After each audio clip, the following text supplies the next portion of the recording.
विमल बहुत परेशान था। उसे समझ में नहीं आ रहा था कि वो इस परिस्थिति से कैसे निपटे। वो अपनी माँ को बहुत चाहता था, किंतु उसकी पत्नी और बच्चे उसकी माँ से बहुत दूर भागते थे, क्योंकि उसकी माँ की एक आँख नहीं थी। साथ ही उसकी कमर भी 90 अंश पर झुकी थी। वैसे अपना काम सब खुद कर लेती हैं, किंतु फिर भी वो उसकी पत्नी और बच्चों के लिए हमेशा खटकती हैं। दादी, आप ऊपर के कमरे में जाओ, मेरे दोस्त आ रहे हैं, विमल के बेटे अखिल ने बड़े बेरुखी से कहा। पर बेटा, मैं तो यहाँ बहुत दूर बैठी हूँ, विमल की माँ ने बहुत प्यार से कहा। नहीं, आप उनके सामने मत रहो, वो मुझे चिढ़ाते हैं, अखिल ने जोर से डांटते हुए कहा। क्या हुआ अखिल, क्यों चिल्ला रहे हो? विमल की पत्नी कामनी ने किचन से ही आवाज लगाई। देखो ना माँ, ये दादी यही ड्राइंग रूम में बैठी हैं और मेरे दोस्त आ रहे हैं, अखिल ने शिकायत भरे लहजे में कहा। माँ जी, आप ऊपर चली जाओ, क्यों हम लोगों को लजवाती हो? कामनी ने बेटे का पक्ष लेते हुए कहा। बेचारी सरस्वती चुपचाप उठकर जीने के सहारे ऊपर जाने लगी। कमर झुकी होने के कारण उन्हें ऊपर चढ़ने में बहुत परेशानी हो रही थी, किंतु वो पूरी ताकत से ऊपर के एक अकेले कोने वाले कमरे में जाकर बैठ गईं। विमल बाजू के कमरे से सब सुन रहा था।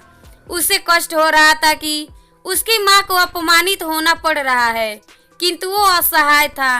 अगर वो कुछ कहता है तो पत्नी और बच्चे उसका विरोध करने लगते हैं। दूसरे उनके तर्क भी सही लगते हैं। चूंकि वो एक प्रशासनिक अधिकारी था, उसका सामाजिक स्तर बहुत ऊंचा था। उसकी ससुराल भी एक ऊंची घराने में थी, अतः वह चुपचाप इस तरह हर दिन अपनी माँ को अपमानित होते देखता रहता था। रात को विमल की पत्नी ने कहा, देखो जी, अब कुछ करो। कल कलेक्टर साहब की पत्नी आई थी। माँ जी अपनी देसी धनुधारा में उनसे मिली। मुझे बहुत शर्म आ रही थी, बताते हुए कि ये मेरी सास है। मैंने कह दिया कि दूर की रिश्तेदार है, इलाज कराने आई हैं। विमल को रोना आ गया, किंतु फिर भी वह चुप रहा। उसे समझ में नहीं आ रहा था कि वो क्या करे। अपने बेटे की मनस्थिति को सरस्वती अच्छी तरह से जानती थी और बेटे को कोई कष्ट ना हो, इसीलिए वो हर बात चुपचाप सह लेती थी। विमल बहुत उदास रहने लगा।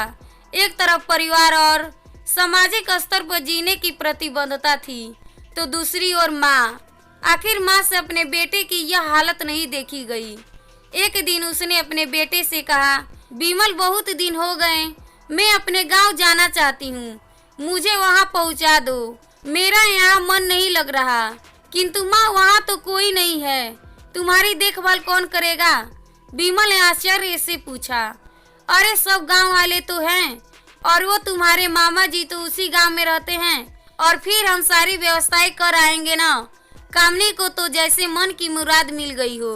हाँ बेटा, बहुत सही कह रही है, सरस्वती ने लंबी सांस लेते हुए कहा। विमल जानता था कि गांव में माँ की देखभाल करने वाला कोई नहीं है, लेकिन अपनी पत्नी की जिद के कारण वो अपनी माँ को गांव छोड़ने पर विवश हो गया।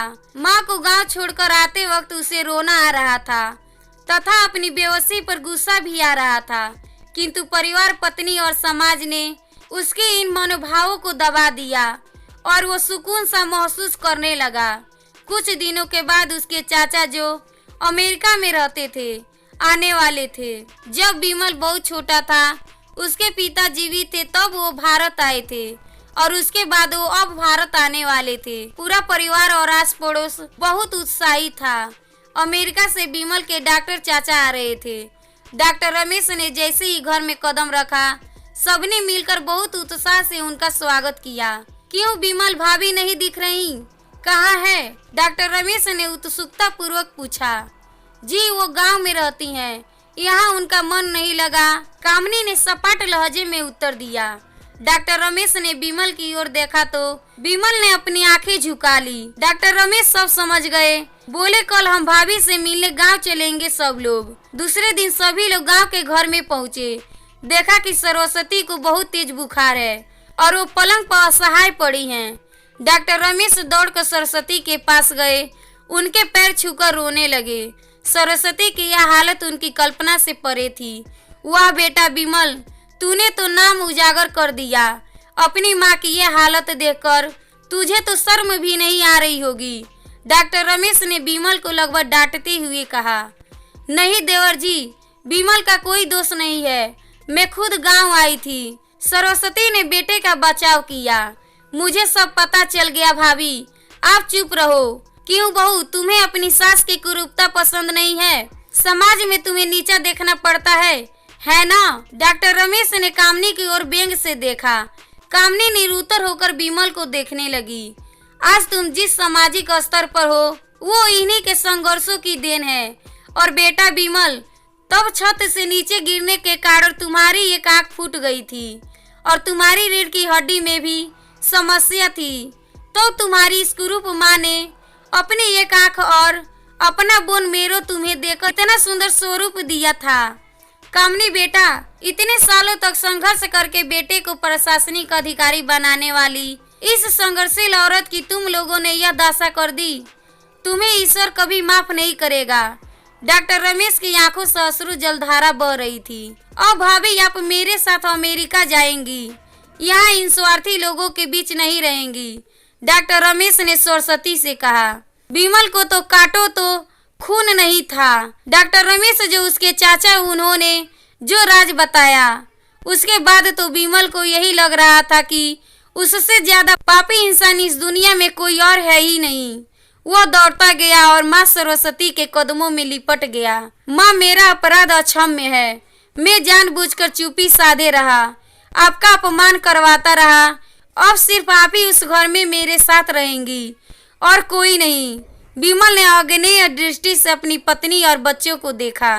कामनी को भी बहुत पश्चाताप हो रहा था, किंतु उसकी हिम्मत नहीं हो रही थी कि वो सरस्वती से आंखें मिलाए।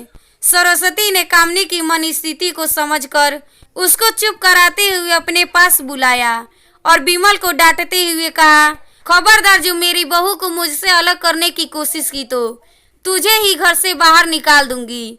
कामनी और बच्चों ने सरस्वती के पैर पकड़ते हुए अपने व्यवहार पर माफी मांगी और माँ के हृदय ने सबको माफ कर दिया। दोस्तों, ये मेरी छोटी सी स्टोरी आपको कैसी लगी और इस कहानी पर आपका क्या राय है, कमेंट करके बताएं।